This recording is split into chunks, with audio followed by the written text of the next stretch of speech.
Just because you can afford a car does not mean you can drive. My Ah. friend used to say most children in Nigeria are reared. They are not raised. You just rear them. Is it possible we just run through some of the things people get addicted to and see if the same journey that got you out of drugs can it be applied in other forms of addiction?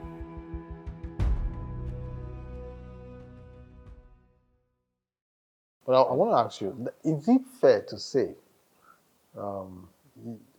low self-esteem is induced? Children don't just develop low self-esteem. Something leads to that. Because what you're saying, if nobody compared you to anybody, if nobody compared the little you to any other child, perhaps there wouldn't be any need to feel small. I'm very sure when I was growing up, I remember having I was a very confident child until I remember when this thing started happening. I started playing football when I was very much younger, and I was playing with people that were much older than me, and I was doing very well because I was very confident.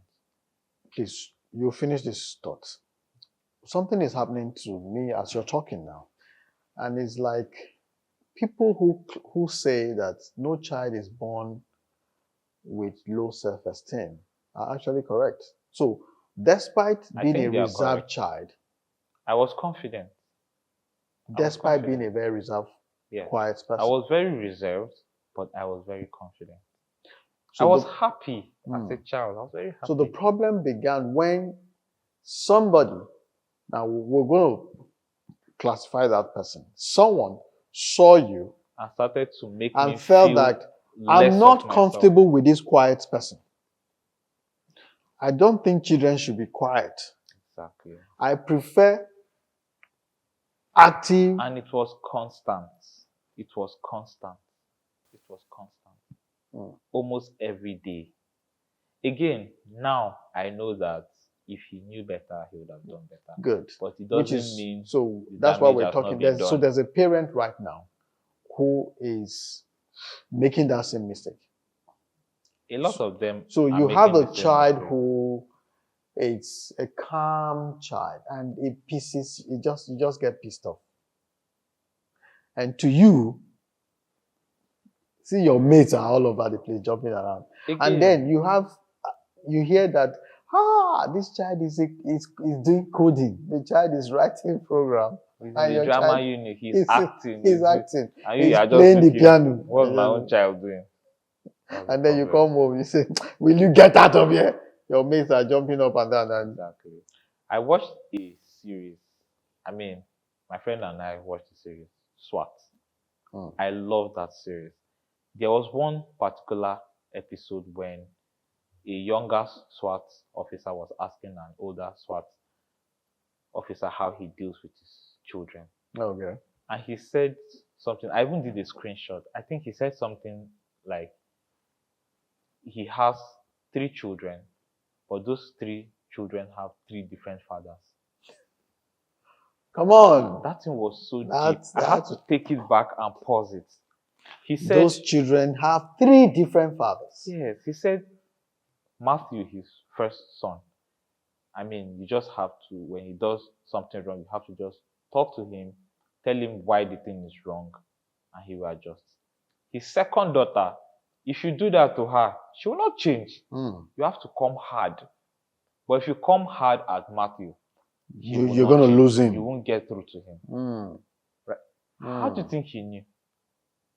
Because you just don't know those things by guesswork. You need to study them. You need to understand them. And or then also be you open. Read books that will open your mind about that. It's amazing how as adults will learn how to do everything. I mean, you learn how to drive. You learn how to operate a computer. You learn how to, like now, we that shoot, we learned how to operate the camera and set up lights. But when you just have a child, you just don't think you should learn how to raise a child. You just begin to get the raise best a child. out of the child. I mean, just because you can afford a car does not mean you can drive it. So just because you can afford to impregnate a woman doesn't mean you can raise the child. My friend used to say most children in Nigeria are reared. They are not raised. You just rear them because rearing is the same food you eat, the same food you feed all Do you get? The same weather condition, Yes. and then you harvest Because them you at the can same come time. home and see that you have two children. Mm. One runs at you, oh, daddy, welcome, this one, that, and the other one just comes, daddy, welcome. Didn't you see your sister, the way she keeps hugging? Bro, like that becomes a crime, you know. And then the child begins to feel like something is wrong with me because I'm not jumping like my sister is jumping. Exactly. And the truth is, I'm also that kind of guy. I don't show a lot of emotions, right? So you may think I'm ungrateful when you do something big for me. I will just tell you, thank you. I really appreciate this thing you've done for me. I don't take it for granted. As against some other of my guys, they're like, thank you, sir. Thank you. God bless you. It doesn't mean I'm not grateful. Yeah, this is how I'm wired to say it. You know. But look, we need to rewind on this man who, this three fathers thing. Yes. There are three kids. Each child is different. And because they are all different, he needs to be a different person. Father to each of them. I did a screenshot. I probably look for it wisdom and attach it to this video if we don't have any copyright. That was so deep. And this, looking at your experience and the experience of so many kids, this is actually how parents unknowingly, push their kids into substance and drug abuse and other vices. Great. So we need to look at, so you've said it, that addiction is not always about drugs. So is it possible we just run through some of the things people get addicted to and see if the same therapy, the same journey that got you out of drugs, can it be applied in other forms of addiction? Well, I think so. I believe there is only one ultimate solution to addiction, whatever kind of addiction it is. Because from my experience with drug addiction, I went to Christ Against Drug Abuse Ministry, SCADAM. Yeah. What they do there, they call it replacement therapy. Okay. They take out the drugs or whatever you're addicted to. When you say they take out, how do they? So they take it out by, we have therapy sessions, we have prayer sessions, we have sessions that explain in theory why you are addicted. Why you're addicted. They do all that to try to take out the whatever. Then so they empower you with information that helps you understand what has been happening to you. Yes. That is after there's a withdrawal phase. So they just keep you for like 2-3 weeks. You don't use drugs, you don't do anything. Some people fall sick, some people reach their breaking point, they run away. But if you can stick through it. Yeah, that's 21 days. When I went there, I saw the way I was feeling. It was like I was sick. I wasn't feeling fine. So I asked one of the pastors. That's the pain of withdrawal now. I asked one of the pastors there. Since you guys have been running this CADAM for the past. Has anybody ever died? Something years. Has anybody ever died from withdrawal symptoms? They said no. I said okay, I'll stay. I can't be the first person that will die now. I'm going to go through this. So if you go through that phase, there's therapy, there's prayer, deliverance, and then of course the sessions that empower you with knowledge. Now, when they do that, they now replace it with salvation. So they take out the drugs and give you Jesus. And they tell us that the only way you can relapse into drugs is when you backslide from your faith. And when we look at the people that relapse into drugs, that was the process. They just stopped. They relapse from the faith. In other words, they stop their spiritual journey. Yes. Okay, we're going to come to that now. But I want us to, a lot of people can relate with porn addiction, sex addiction, work addiction, sugar addiction. People who can relate with those kind of addictions. So let's even use porn addiction, which a lot of men watching us now can relate with. So for porn, The guy who is struggling with porn addiction that needs to break away, that needs help with regards to pulling out of porn. So let's use that same process. So there is a withdrawal phase, isn't it? Now, let's even start from before you even get to the withdrawal phase.